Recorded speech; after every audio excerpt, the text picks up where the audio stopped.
আচ্ছা নীরব, হুম, আমরা না ইদানিং দেখি যে আহ, খুব একটা বেশি বয়সের ডিস্টেন্স মেনটেন করে আমাদের বিয়ে হয়, বা আগেও অনেক আগেও হয়েছে।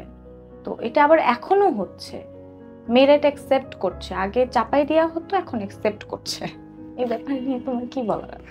দেখো আমার ব্যক্তিগতভাবে বলি, আমার বউ আমার চেয়ে প্রায় 11 বছরের ছোট, অ্যান্ড আই এম লাভিং ইট। পুরুষদের বুদ্ধি কম, পারিবারিক জায়গায় অনেক বুদ্ধি কম, ম্যাচিউরিটি কম, তাদের বড় হইতে সময় লাগে। কারণ কি, তারা অধিকাংশ সময় অনেক ক্রিটিক্যাল জিনিসগুলো বোঝে না। কিন্তু একটা নারী একদম ছোটবেলা থেকে অনেক কিছু দেখে অভ্যস্ত। অনেকেই বলে যে নারীরা অনেক বেশি সহজ সরল, তারা জানে না যে রসোই ঘর মানে রান্নাঘরের পলিটিক্স কি জিনিস।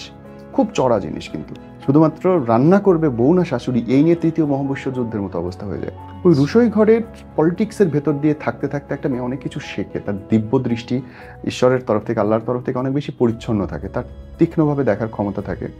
এবং সে হয় কি, ধরো একটা মেয়ের বয়স যদি হয় 20, সে 40 বছর বয়সের অভিজ্ঞতা পেয়ে যায়, কারণ সে দেখে ফেলে অত কিছু। আর একটা ছেলের বয়স যদি হয় 40, তাহলে সে তখন 20 বছর বয়সের মতো আচরণ করতে থাকে।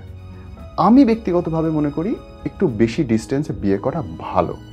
আরও একটা ব্যাপার খেয়াল করো, সরি ফর মাই ল্যাঙ্গুয়েজ, নারীবাদীরা ভিন্নভাবে নেবেন না। বয়সে যদি বউ ছোট হয়, জামাইরা একটু বেশি হবে।